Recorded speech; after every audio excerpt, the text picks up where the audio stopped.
welcome back to the next episode of the Scoreboard podcast. I got Smokey in the house once again. How are you doing, man? I'm doing good. How are you, Alex? I'm looking forward to this first topic in particular because I know there's one name on both of our lists that we're going to get hung up on again, and we did last week, and you know who it is, and I know who it is. Yes, but I'm curious if you actually went where I thought that you were probably going to end up going. So we're going to be ranking quarterbacks, all the NFL starting quarterbacks in tiers. So I divided this up into 5 tiers. You got the elites, you got the solid franchise quarterback, you got quality starter, you got average, and you got below average. Yes. So, you want me to start off? Yeah, go ahead and read out your first tier, and then I'll give you mine. Starting with the elite category. I'm not a guy who puts 10 to 12 people in the elite category because I think that just devalues the meaning of the term elite. We got Aaron Rodgers, we got Patrick Mahomes, Andrew Luck, Drew Brees, Russell Wilson. 5 people, that's it. I try to limit the elite category to 5 people every single year. And mind you, I'm going to make this disclaimer right off the bat. This is for this season, the 2019-2020 NFL season. We're not talking about players that I would choose to start a franchise.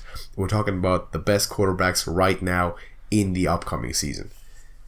You're not going to believe this, but I have the exact same elite category. I have 5 players, and I put them in a little different order. I got Aaron Rodgers, Andrew Luck, Patrick Mahomes, and then I was kind of struggling, and Russell Wilson almost dropped into the second tier for me, but I went ahead and threw him in there, and he's kind of tied with Drew Brees for that last spot. All right. Now I don't consider the order within tiers for this one, right? Okay. So I just put them in those 5 categories. If you want to, at some point later, in a few weeks or so, we can rank them 1 through 32, but that's a little bit more work. But I just didn't consider the order within the tiers. That's just my top 5. Even though I would agree that Aaron Rodgers, Pat Mahomes, Andrew Luck, likely the top 3 in fantasy, probably as well as the regular game. No, Matty Ice, what's up? What happened there? Well, I mean, it was a struggle, but he dropped into the second tier because, I mean, it was really, Matt Ryan, Drew Brees, and Russell Wilson right there at the bottleneck, and I'm like, yeah, well, for the year after year performances, and I know this is just for this season, and it pains me, man. It tastes like crap when I say it, but Drew Brees is a tick higher. Tick higher? Yeah. Barely. You sure it's not like 5 or 6 ticks? Because, I mean, it comes down to a game management situation. Like, when the big game's on the line, you almost have to put Drew Brees a little over. I'm not saying that he's going to outperform Matt Ryan this season, but that's what I'm saying. If it comes down to fourth quarter and everybody's falling out on their feet, you might have, and it hurts to say it, but you might have to go with Drew Brees there. See, you tweeted at me, like, before we started this, you tweeted at me a provocative picture saying that Matt Ryan is elite, changed my mind.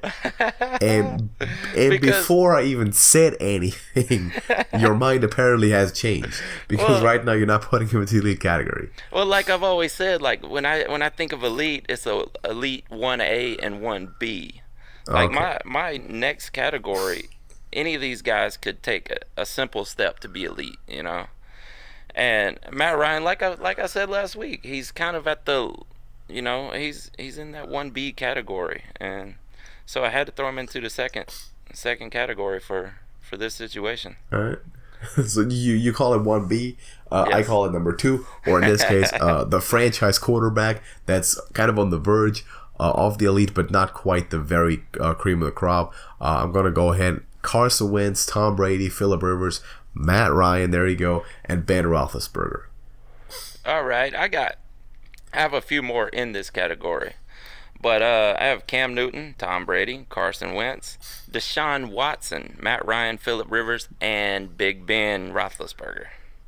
Now, Deshaun Watson, I could definitely see being in that category. For me, it was a bit of a coin flip almost, but I'm trying to keep the top end categories kind of low because The point is that like the second to last category is average. So if 20 people came above that category, then it wouldn't be average anymore. So that wouldn't make much sense. So I'm trying to keep as little people as possible in those categories to maintain the value of the meaning of those. But yeah, I mean it's definitely acceptable to put Deshaun there. I can see it.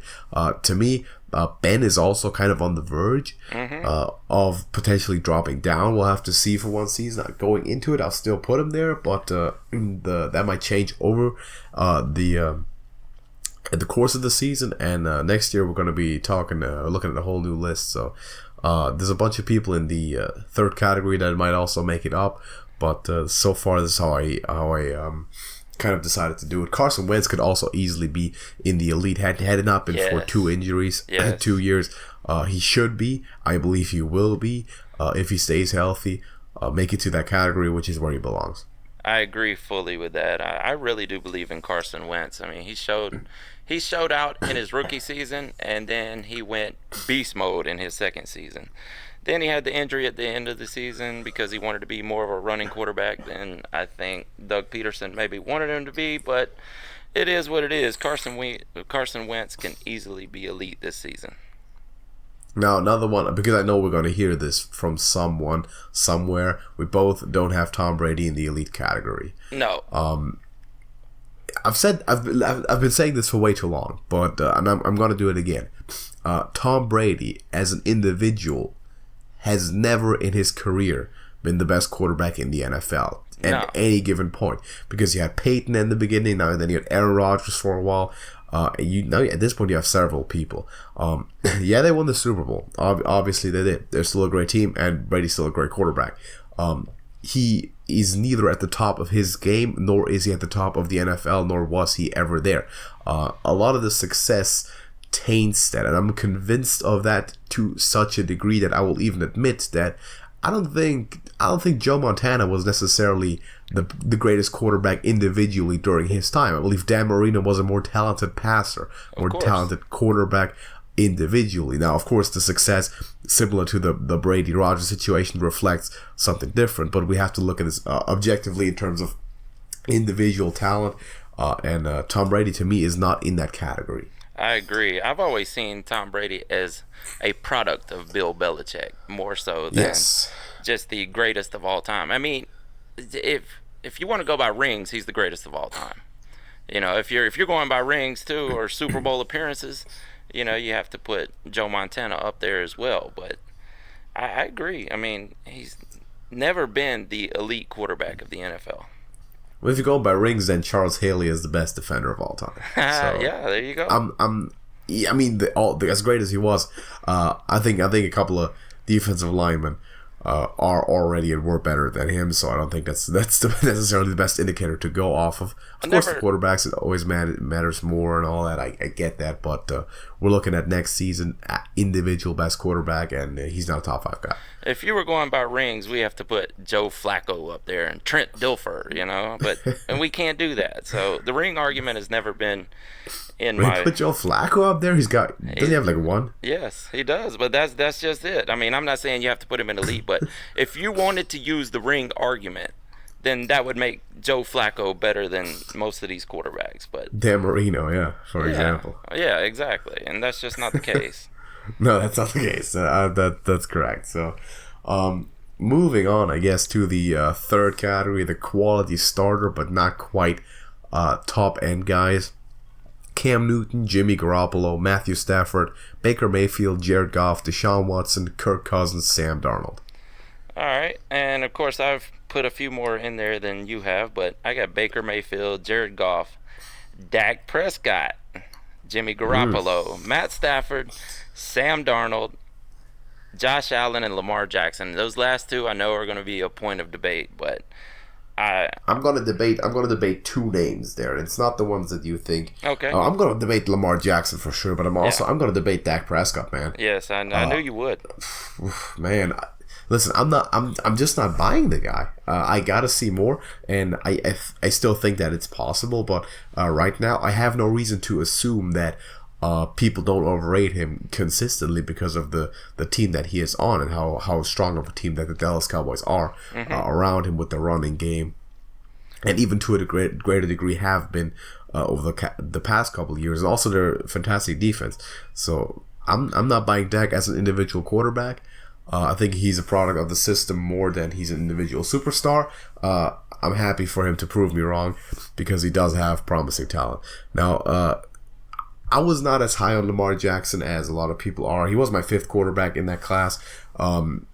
Actually, it was pretty close to him being my 6th quarterback in that class. And obviously, he was selected to the Ravens. I don't think he's on the same level as the other 4 guys. I still like Josh Rosen, basically to a higher degree than him. And we're gonna see that on my list too.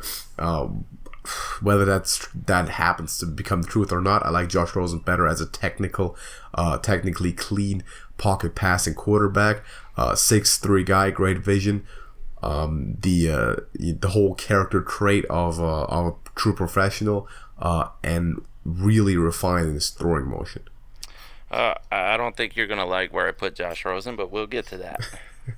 But well, Sam Darnold, so Sam Darnold is, I was debating that as well. Sam Darnold, coming out of college, man, he was excellent. He probably was the top-rated quarterback in that draft. And I do think he's going to pull through for this season, and I think I would definitely take him over everyone I have in the 4th tier. For sure. Now, one name that actually I've seen a lot of people step up one higher already is Baker Mayfield, which I think might be just a snippet too soon to pull the trigger on. I get that the Browns are great. I get that he has the best weapons in the league and a great offensive line and a great defense. He's in a great situation. I get that he's got fantastic support. But it's his 2nd year. Yes. So the learning curve is very much still on, and I don't like, unless it's like a Patrick Mahomes sort of season, I don't like bumping those 2nd year guys up all the way to the top right away. So he's in that quality starter position right now, which is better than I had reasonable good reasons to believe that it would be coming out of college with all the character concerns. So that's still a very much positive outcome, obviously with much potential there, with a fantastic organization, which still sounds weird to say, but it's true.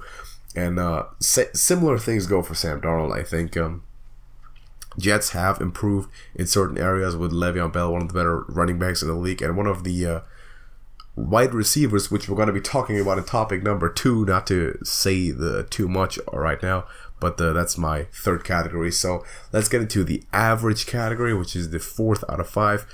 Dak Prescott, Mitch Trubisky, Josh Allen, Marcus Mariota, Jameis Winston, Nick Foles, Derek Carr, Josh Rosen, Case Keenum, Ryan Fitzpatrick.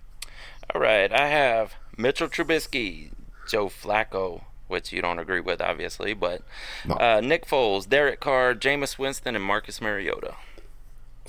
So, I just quickly to know this is for teams where I'm not sure what the starting quarterback is going to end up being, I just put 2 people. I put Ryan Fitzpatrick and Josh Rosen. You obviously notice that. I'm also going to have Dwayne Haskins, which in what category he's going to be, even though I had Case Keenum on average. So the thing for me is, though, you have like 20 people in categories above the average category, making the average no longer the average. Not necessarily, because I left out rookies as well. Okay, fair enough. I feel like it's kind of a bit of an inflation going on there. Yeah, on your list. I'm trying to keep it. I went with the assumed starters for one, and I left the rookies off of the list. I mean, we left all rookies off. Yeah, I didn't put any rookies in there. So you don't have anyone for the Cardinals at all? No, I didn't, because we're assuming that Kyler's going to be the starter, but he's still a rookie, and who knows? He's a first overall pick. Yeah, he better start. Well, you would. They traded Josh Rosen. But they traded Josh Rosen for him. He better start. Did any of the rookies start last season?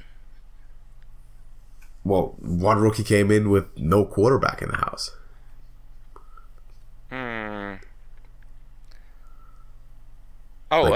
Rosen, right? Rosen came into the Cardinals. He also didn't start. Oh, he didn't From start. the beginning. What was it? Drew. He didn't start right from the beginning, I think. Yeah, I think you're But right. they all threw him in like halfway through the season, which is usually the case for most rookie quarterbacks. But the Cardinals really don't have that type of luxury. I feel like I think there's not a lot of time for Kyler to like get into the whole thing. He seems to pretty much be the guy. I mean, they sold out for him, so he better start and he better be great. So let's wrap it up. Below average category, I got Lamar Jackson, Joe Flacco, Kyler Murray, Dwayne Haskins, Andy Dalton, and Eli Manning. Well, I have Andy Dalton, Josh Rosen, Case Keenum, and Eli Manning. Case Keenum seems harsh. You don't. Well, he had one good season though with the Vikings. Yeah, but he's a veteran. I think. I mean, I honestly, I'd rather have him than like starting for me next season, even if it's a transition year, than a couple of other people there. So let me go through this then. Would you rather have Case Keenum over Derek Carr? No. Jameis Winston. See, now it depends on the situation that my franchise is in. Almost, if I'm looking to, I'm not sticking with the guy either way. Most likely for an extended period of time, and I'm just looking to get the season done and over with. I'd pick Case Keenum. Really? Yeah. All right. Well, Marcus Mariota. I'll probably take Mariota because I still have hopes for the guy. All right, and the last two, I'm doubting you would take him over Mitchell Trubisky, but Nick Foles, kind of in the same situation as Case Keenum, right? Yeah, if I paid that kind of money for Nick Foles, I can't really kick him out. So yeah, I'm not super convinced by either of them ending up being quality starters ever. I think Nick Foles has been in that exact same situation before. So. I'm not sure. I really, it's a coin flip for me there. I take Trubisky for sure, though. Trubisky to me has one of the greater potentials for all the players that are still in that average category. All right, and the last one, Joe Flacco. Oh, I'll take Case Keenum. Really? Yeah, I'll take Case Keenum. I think he's flat out just a better player at this point. You think so? Yeah. I mean, I don't have any faith in Joe Flacco at all, but I still... No, I was about to put Drew Lock on this list too, because I wouldn't be surprised at all if he started at some point this season. And I think he'll do better than Flacco reasonably soon. Yeah, I definitely think he's going to eventually get the starting job at some point during the season. But I think Joe Flacco at least starts 4 or 5 games. Probably. They have the luxury to sit Lock an entire year, but they know this is not going to be a competitive year also. And obviously, they thought Joe Flacco was better than Case Keenum. Well, yeah, apparently.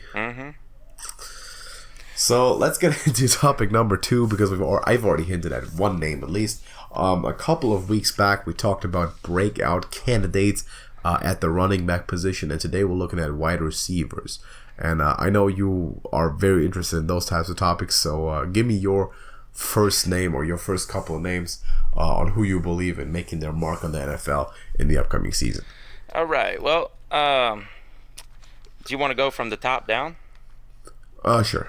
All right. Well, my first one is Mike Williams. Now, I know he's behind Keenan Allen, but the kid showed out last year. It's his third year in the league. 43 receptions, 664 yards. Not bad as a WR2. He had 10 touchdowns last season. So I don't see any reason why he can't take a step forward and end up over Keenan Allen by the end of the season. Listen, veteran quarterback presence. You got wide receiver one, who's a potentially top 7 guy in the league that's going to draw safety help and double coverages. Mike Williams is in a perfect situation. I also have him on this list. I think this is a great pick, and I think we're going to be hearing his name called a lot during this season. Let me present to you this name, though. I've already hinted at him. I'm pretty sure you know who it is. Robbie Anderson for the New York Jets. That was my number 2, as a matter of fact. That was your next? All right. 50 receptions, 752 yards last season. 15 yards per target with 6 touchdowns. He has an improving quarterback situation. He has Jamison Crowder and Quincy Enunwa, which I don't see either one of those giving him a run for the money. I think his 4th year in the league, he was an undrafted free agent, but he has proven to be worthy, and I think he's primed for a breakout season. As the Sam Darnold can only get better and is expected to get exponentially better. And with Le'Veon Bell, you bring in a potentially top 3 guy. If he comes in motivated and running, he might be the key factor for that offense being able to consistently get people to stack that 8th person in the box. And if that happens and you give Robbie Anderson one-on-ones all day, all year, he's going to have a breakout season for sure on the perimeter. Agree. Do you want to go to number 3 or you want me to go to number 3? You go to number 3 because I want to see if we got the same person again. All right. I don't know if you do. Very explosive talent here, DJ Moore. And this all depends on Cam Newton's health for the season. Definitely. But 53 receptions last year, 788 yards, 14.3 yards per target with only 2 touchdowns. But as we know, first-year wide receivers don't usually come on till the end of the season anyway. But if Cam Newton is in good health this season, his shoulder's back to where it needs to be, I don't see any reason DJ Moore can't break out this season. Well, Lord knows that the Panthers, ever since Steve Smith, have needed some consistent receiving help. I think there's a good possibility that he's going to end up being the featured guy in that passing offense. So I like that pick. Now, my third guy on the list, and I've only written down 3 people, and you can call me a homer all you want, but I believe in this guy, and it's Dante Pettis. Because I know that Kyle Shanahan loves this guy. I know that he's the perfect fit for the offensive system, which I'm decently acquainted with. And I've seen him show some flashes last season. I think a full off season, hopefully a working offense, a strong running game, and a healthy Jimmy Garoppolo. He might end up being the number 1 by the end of the next season. I think he has that type of high-end potential. Now, he's not the tallest guy, but his route running is crisp.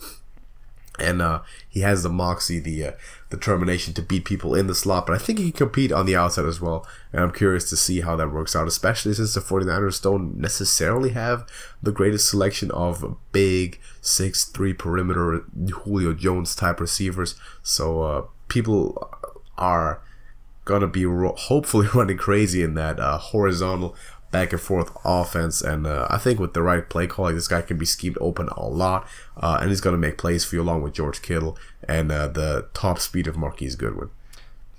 Exactly.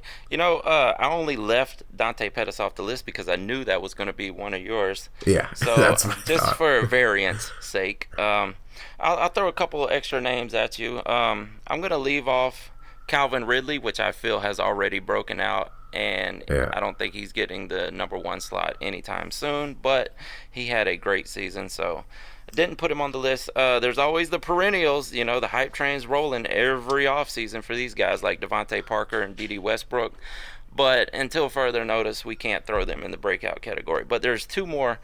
One would be Chris Godwin of the Bucks. And he, very similar to Mike Williams, he could have the chance to take over that number 1 this season. Let's see, he had 7 TDs last year, which was great for a rookie wide receiver as a WR2. On a bad team. Yes, exactly. Yeah, and alternating quarterbacks at that. And the only other one is a very long shot, but this team is a dumpster fire. But there is a decent quarterback there. I'm talking about the Bills, and I'm talking about Robert Foster, who was also an undrafted free agent. But I don't know. See, I don't know that the Bills are as bad as you think that they might be.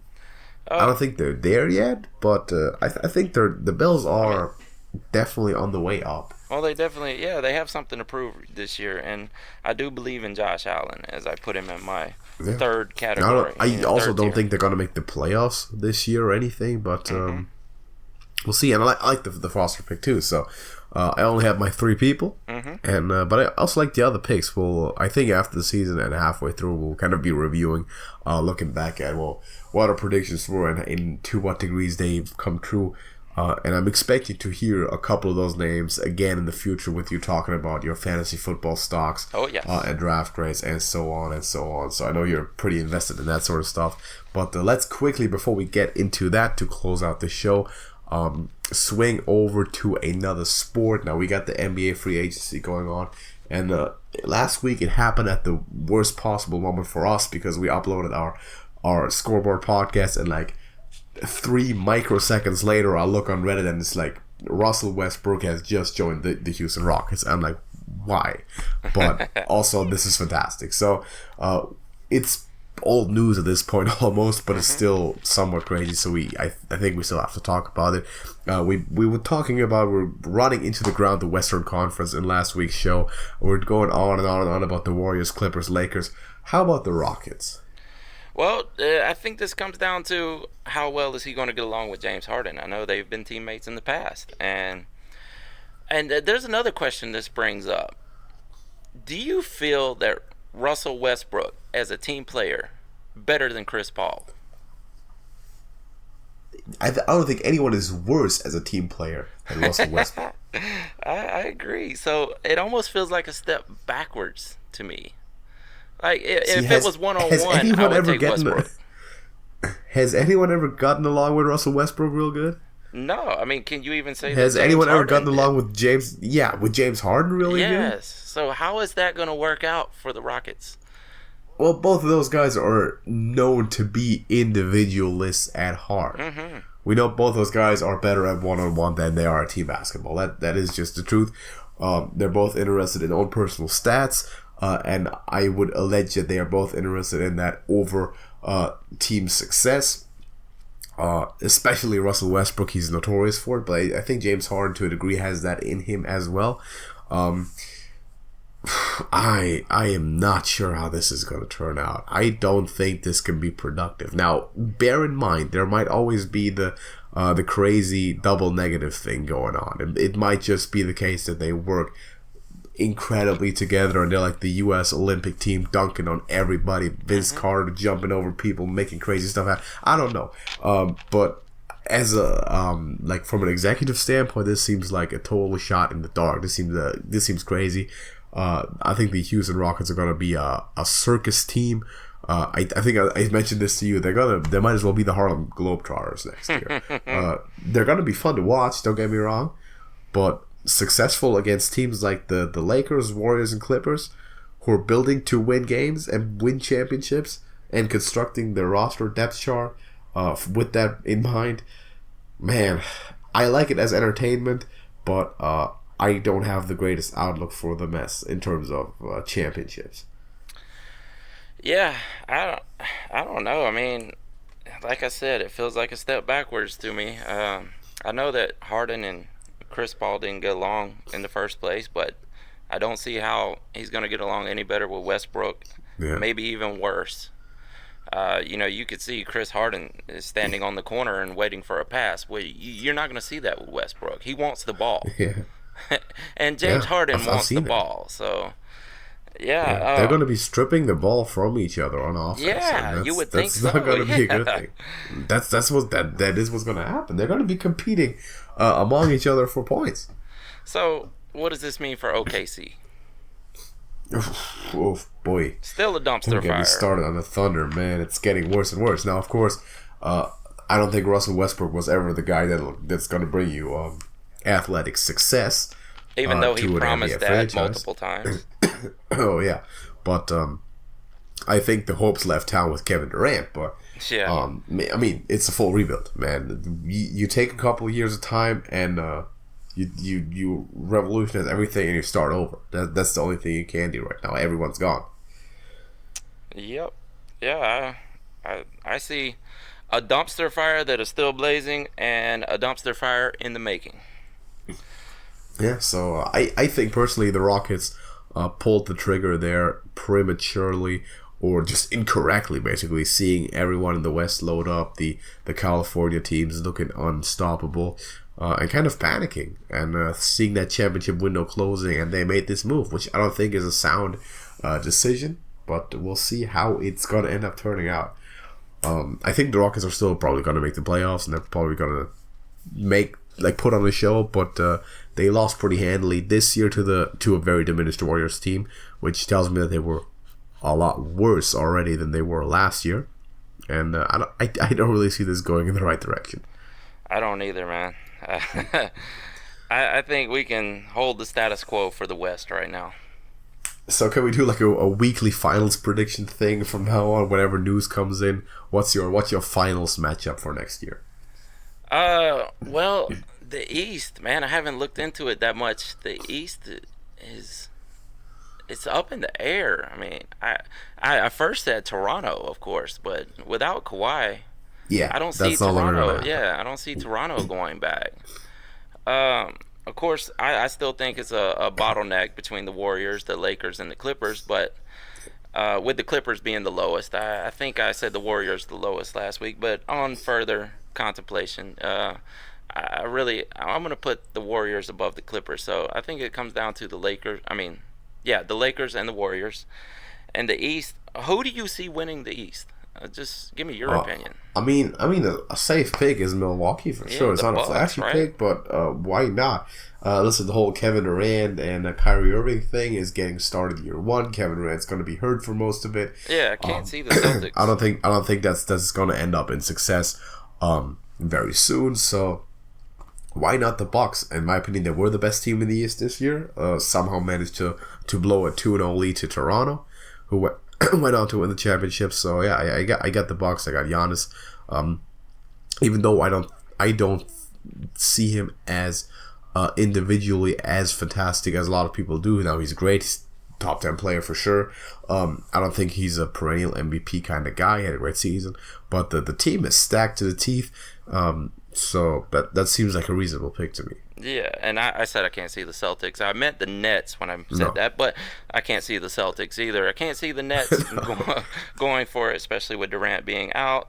So I guess right now I'm going with the Bucks and the Lakers.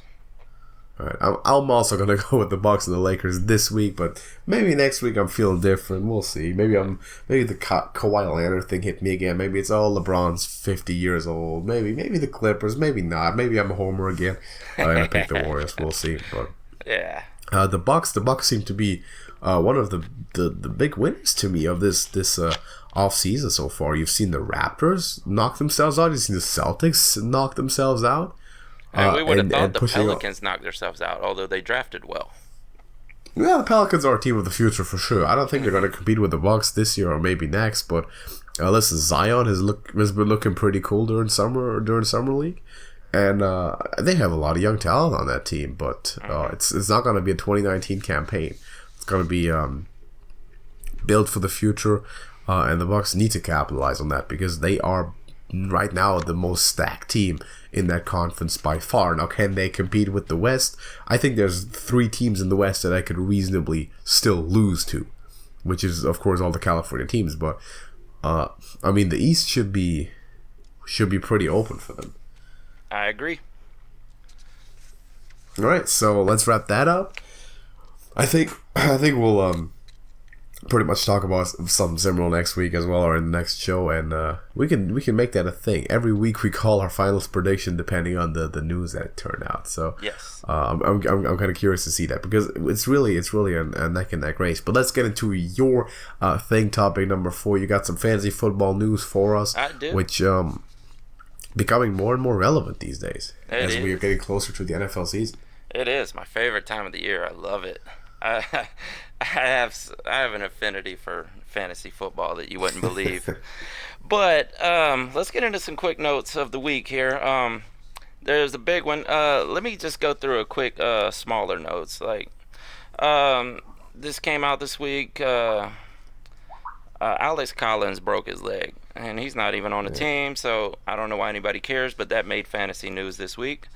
There is a report of Fitzgerald and Kyler Murray actually building chemistry, so people are all on the hype train for that. Until further notice, I can't make a call on that. Definitely not drafting Kyler Murray anywhere near the top of the quarterbacks, even though a lot of people are. You know, he's making his way in. He's well into the top 10 at this point, but I can't see it until he proves it. But that seems insane to me. A couple of the big notes this week. Chris Herndon, tight end for the Jets. Actually, it was reported a while back that they were looking at a 2-game ban for his DUI and breaking the substance abuse policy. but he actually received a 4-game ban this week. Now, if you're drafting in best ball, that's not going to matter too much because you're looking at high end. You're looking at his boom games, and you'll be safe with your other tight ends that you draft until he comes back, which Chris Herndon is one of my favorite tight ends for this season. Kind of hurts if you're going with redraft because most people like to draft one tight end, and you probably don't want to pick up Herndon, get him off the waiver wire, unless you're in an extremely amateur league and somebody drafts him out from under you. But then there's other viable options. So Chris Herndon, in best ball, keep getting him, and redraft, don't worry about him for right now. And some big news: there's a couple holdouts being planned right now. Yeah. And one of them probably is not that big of a deal. That would be Ezekiel Elliott, who told someone in a private location, and it's made its way to the public, that he was planning a holdout. And he is not through with his rookie contract yet. He's not even in the 5th-year option, so I don't know where that's going. Do you see Elliott getting a new contract? I can't say I do at this point. See, what are you gonna do if you're the Dallas Cowboys, right? It's a tough situation for a franchise. I know that you're not supposed to give him a new contract right now. You're on your rookie year. Has he outperformed his rookie deal? Of course, he's outperformed basically any deal you could give him. Yeah. But there's a certain set of rules that NFL players are playing by, and in this situation, compared to Le'Veon Bell, I certainly have a bit of less understanding for Ezekiel Elliott, considering he's in a whole different situation in terms of how he's being treated by staff, by the franchise. Jerry Jones' favorite son at this point. People, they don't run him into the ground like the Steelers did Bell. They have a better atmosphere around the team. I think Ezekiel Elliott should, and I think end up will play. Yes, I agree. I don't see this going too far. I think they may rework his contract so he gets an extra bonus or two, or some kind of incentive that they add for this season. I think he'll show Incentives up. are a good idea for those types of holdouts, because you're essentially saying I'm worth more than you're paying me. So I'm saying, okay, then show me and I'll pay you more. Exactly. And I see him showing up. They're going to work something out. Jerry Jones is usually on top of these things. Yeah. He's probably going to be there for training camp, so I wouldn't worry too much. I have him number 1 over Saquon Barkley at this point.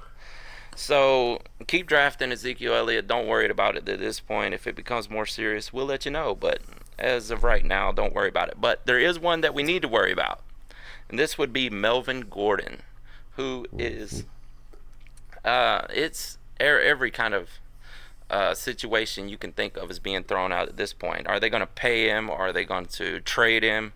Do they really even need Melvin Gordon? They have Austin Eckler back there. I believe in Melvin Gordon. I really like Melvin Gordon, but he wants a ton more money than what he's getting. He saw Todd Gurley get that contract, so he saw Devontae Freeman get his contract. He wants the big contract, and I don't know. Judging on the Chargers' past, they've always been a use and replace for running backs. So there is a high possibility that either he gets traded before the season starts, or he's holding out a few games. Now, in the past, you would have said, no, nobody's going to hold out, especially at the running backs position. But now we saw the precedent set with Le'Veon Bell last year, and Melvin Gordon was vocal about supporting Le'Veon Bell in that decision. So that is definitely one we have to watch out for. And as of right now, I'm dropping him down my rankings in the running back category. And overall, of course, I don't see him as a first rounder right now.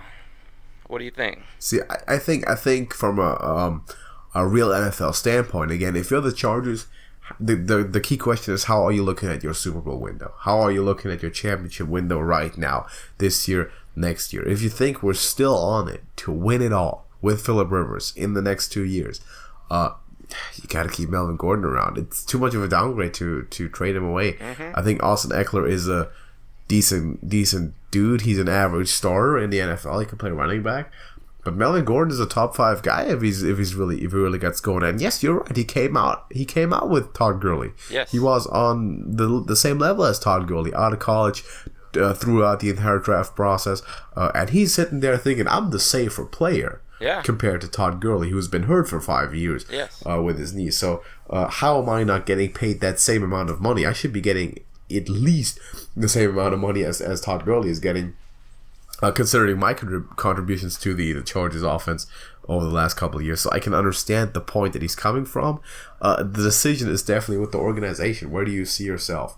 If you think you are winning right now, you can't trade one of your best players away. If you think you're not, you are, you can do that, but that decision has to be with the front office in LA. Yes, I agree, man. If I were the Chargers, which they've been a cheap organization, and not saying that in a derogatory way, they're not known for just handing out gigantic contracts like some of the other teams are. But in this situation, do you really believe in Austin Eckler that much to where you can let him walk if need be, or let him hold out, or trade him in worst case scenario? And I mean, I don't know who would even be the trade candidates for you at this point. I mean, we're late into the summer at this point, and who looks for a star running back come August? Not many people. No, not at all. So tough situation, and as we all found out, this is the same reason I did not draft Le'Veon Bell last season. I know a lot of people did. He went in the first round. But I held out on him because it's a scary situation when you're up in the first round and you're looking at, these running backs are flying off the board. This guy has been great, phenomenal. I need that guy, but it's too iffy at the moment. So till further notice, hold Melvin Gordon. If you see him falling to the 3rd or 4th round, it might be worth it to take a shot on him. But as of right now, just hold still and see what the news happens to be. Well, I know I'm gonna listen to you on fantasy football drafting this year, because I was the guy to draft Le'Veon Bell last year in the first round, in one draft at least, and I was the guy to take Adrian Peterson 3 years ago with the first pick and have him get hurt and suspended. Yeah. So I'm gonna be following Smokey's draft board this year for sure. So. Got to get that ready for, at the end of August is typically when my leagues tend to draft. But yeah, thank you for that contribution. If the people watching out there, the listeners, want more of that, by the way, any interests in fantasy football, I think Smokey would be more than happy to cover that. I know this is your thing, probably even more so than normal sports. This is really your wheelhouse, and it's always pretty good to get some insight from a true fantasy expert there on the podcast, so I appreciate that. Thank you everyone for listening to the show. Have any suggestions for topics or specific things that you want us to cover, talk about in the future, please let us know. Feel free to do that in the comments of my video or Smokey's video. By the way, if you are a viewer of Beyond Football, go check out Smokey's content together with his buddy Hollywood. They have a pretty cool channel, a lot of talk show stuff, a lot of entertaining stuff. They have a podcast that we also occasionally collaborate on with each other. And they also produce some pretty good music. So if you're into that, some indie stuff, definitely worth checking out sometime. And if you're from the Trash Talkers channel and you're interested in sports, you're a sports guy, you're looking for more football content, come on over to Beyond Football, check out some of my content, and hopefully you appreciate what we are doing here. Now, that being said, Smokey, you got anything to add? No, actually, you did that plug much better than I have done it, so I really appreciate that. Don't forget to check out Trash Can TV as well. Yeah, that too. I've been doing plugs for a while, man. Over almost getting close to 700 videos now. So yeah, it's become second nature. So all right, we're gonna close it up. Thank you for showing up on the show, and hopefully we'll have another one next week. Definitely. Thank you everyone for watching, and drop a like on our video/videos. Hopefully, subscribe to our channels, and we are going to see you in the next one. We will. See you next week. Deuces.